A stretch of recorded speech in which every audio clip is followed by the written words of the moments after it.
right, today we're going to go over how to find the Healthy Steps Nutrition foods as we have put them in all of the recipes.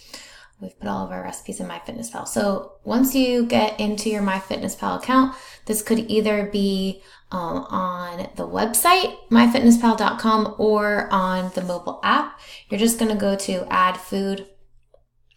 After you click Add Food, you'll pick the meal that you want to do it for. So let's say breakfast.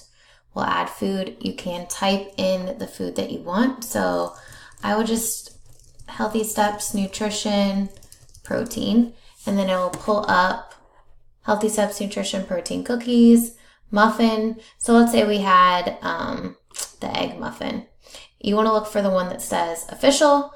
If it says official, that is the one that we want. So we'll say pumpkin pancakes. This is 3 pancakes. We'll add it to our food diary. There we go. So Healthy Steps Nutrition, if you're looking for one of our recipes, just type in Healthy Steps Nutrition Official and one of the words from the recipe and it will pull right up for you.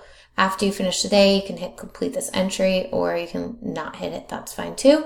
But this is how you find our recipes on MyFitnessPal. Have an awesome day.